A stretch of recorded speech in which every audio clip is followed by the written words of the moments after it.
안녕하십니까. 이어서 경남 뉴스입니다. 진주 혁신도시가 완성 단계에 접어들었습니다. 이전 기관 중 가장 큰 한국토지주택공사 LH가 어제 개청식을 갖고 진주시대 개막을 선언했습니다. 황재락 기자입니다. 자산 규모 171조 원, 국내 최대 공기업인 한국토지주택공사 LH가 진주 혁신도시에서 새로운 출발을 시작했습니다. 하나, 둘, 셋! LH 개청식에는 국토교통부 장관 등 800여 명이 참석해 새로운 천년의 도약을 다짐하는 LH의 새 출발을 축하했습니다.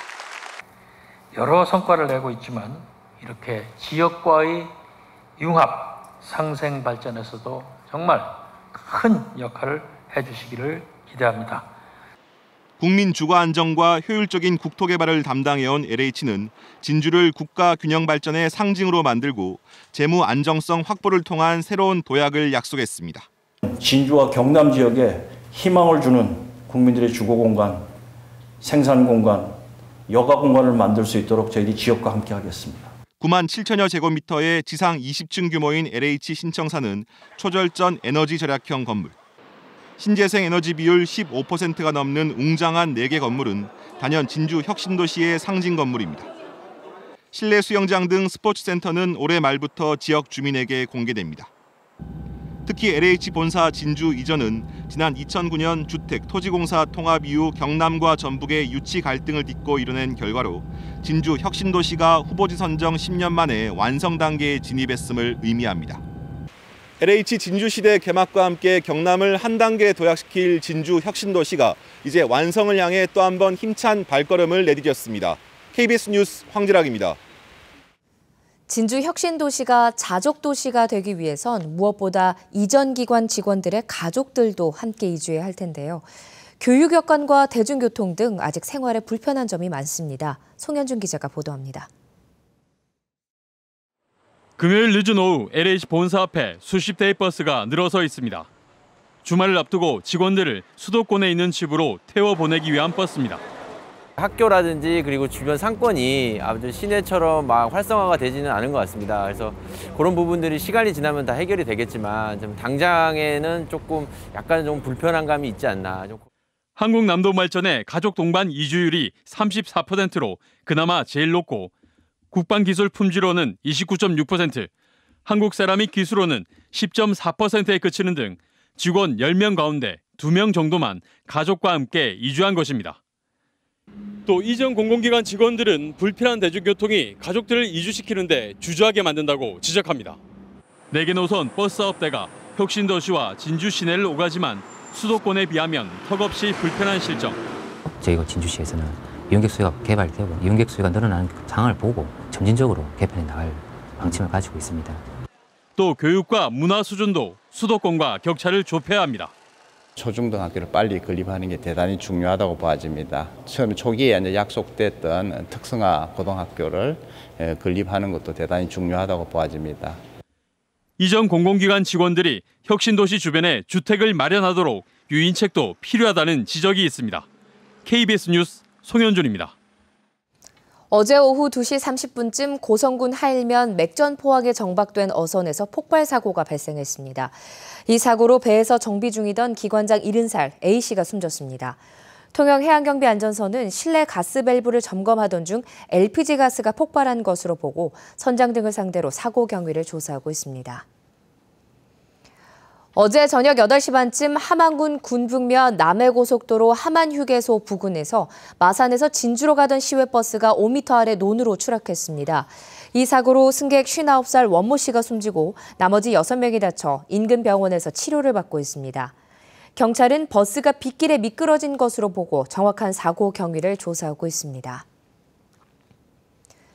진주 혁신도시 등 경남 6곳에 신혼부부와 사회초년생 등을 위한 행복주택 3,400여 가구가 공급됩니다. 국토교통부는 이미 공급이 결정된 진주 혁신도시 966가구와 양산 물금 2지구 900가구는 사업 승인을 위한 막바지 협의가 진행 중이고 나머지 4개 지구는 올해 말까지 사업 승인을 완료할 계획이라고 밝혔습니다. 해당 지역은 김해 유라 2지구 1,200가구, 진주 남문산역 200가구, 의령동동 150가구 등입니다. 메르스 사태로 어려움을 겪는 전통시장을 돕기 위해서 온누리 상품권이 할인 판매됩니다. 경남지방중소기업청은 추석 전인 9월 25일까지 3개월 동안 한시적으로 온누리 상품권을 기존 5%에서 10%로 할인율을 확대해 판매하기로 했습니다. 구매 방법은 개인별 월 30만 원 한도로 12개 시중은행에서 구입하면 됩니다. 조선업 불황으로 수주 가뭄이 계속되고 있습니다. 이에 조선업계는 첨단 기술을 탑재한 고부가 선박과 특수선을 잇따라 내놓으면서 위기의 돌파구를 찾고 있습니다. 김소연 기자가 보도합니다. 20피트 컨테이너 18,000개를 동시에 실을 수 있는 초대형 컨테이너 선박입니다. 2011년 스웨덴 머스크사로부터 20척을 수주해 4년 만에 건조를 마무리했습니다. 이번에 인도된 이 초대형 컨테이너 선박 한 척의 갑판 규모는 축구장 4개를 합친 규모에 달합니다. 20척을 모두 합치면 부산항 컨테이너 처리 물량의 일주일치를 선적할 수 있습니다. 대표적인 고부가가치 선박으로 손꼽힙니다.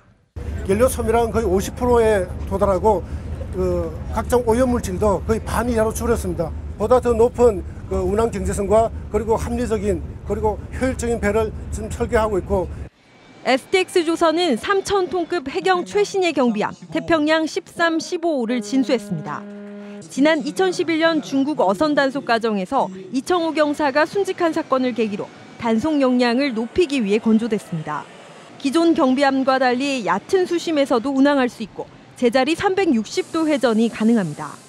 연료 소모율을 최소화하기 위해서 저속되는 모터를 사용하고 고속되는 디젤 엔진을 사용할 수 있도록 했고 그다음에 폐기관을 나오는 폐기가 불순물이 없도록 저감하는 장치를 최첨단 기술력과 친환경 설비를 바탕으로 조선업계가 새 활로를 모색하고 있습니다. KBS 뉴스 김소영입니다.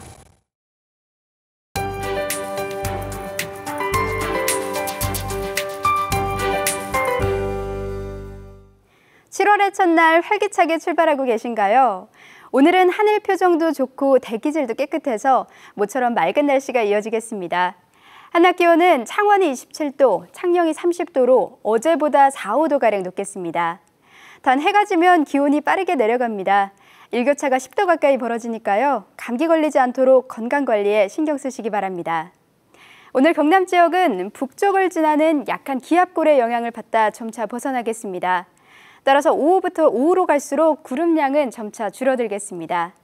오늘 한낮 기온 살펴보면 창원이 27도, 함안이 29도로 어제보다 4, 5도가량 높겠습니다. 서부 지역으로도 낮 동안 기온이 크게 오르겠습니다. 오늘 거창이 28도, 합천이 29도로 특히 내륙을 중심으로 기온이 크게 오르겠습니다. 현재 위성 영상 보시면 우리 지역으로 낮은 구름이 간간히 지나고 있습니다. 오늘은 미세먼지 농도도 보통 수준에 머물겠습니다. 바다의 물결은 동해남부 먼바다에서 최고 2m로 일겠습니다. 장마전선은 현재 제주도 남쪽 먼바다에 위치하면서 소강 상태를 보이고 있습니다. 이번 주말까진 구름만 다소 지나는 가운데 후텁지근한 날씨가 이어지겠습니다. 기상정보였습니다. 단 한 차례 민원실 방문 신청으로 사망자의 재산 조회가 가능한 안심상속 원스톱 서비스가 산청군에서 시행됩니다. 이달 30일부터 열리는 함양 산삼축제 체험 행사가 팔봉산 산삼 캐기 체험 등 30개로 풍성해졌습니다. 소설 토지의 무대인 하동 최참판 댁의 입장료가 오늘부터 2,000원으로 인상됩니다. 창녕읍 내서 농어촌 버스가 다니지 않는 조산마을과 창녕대로, 화항산로 등 외곽 지역을 도는 순환버스가 오늘부터 운행됩니다.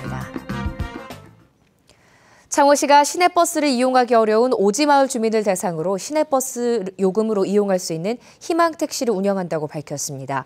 희망택시 이용 대상은 버스 승강장에서 마을회관까지 1km 이상 떨어진 마을 주민으로 마을에서 읍면 소재지까지 시내버스 기본 요금인 1,200원만 내면 됩니다.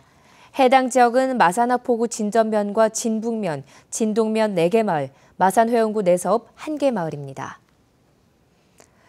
지난 4월 25일 발생한 지진으로 친정가족이 피해를 입은 경남 지역 네팔 출신 결혼 이주 여성들의 경상남도의 도움으로 이달 6일까지 지진 피해 지역을 방문합니다.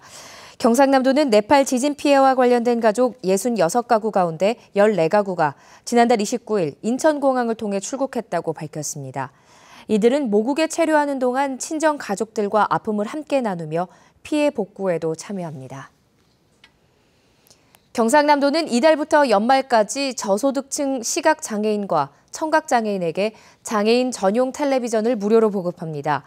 경상남도는 방송통신위원회와 업무 협약을 맺고 하반기에 1,700여 대의 장애인 전용 TV를 보급할 계획이라고 밝혔습니다. 보급되는 TV는 디지털 HD급의 23.6인치 TV로 활자 크기를 조정하고 화면을 해설하는 기능을 갖추고 있습니다. KBS 뉴스를 마칩니다. 고맙습니다.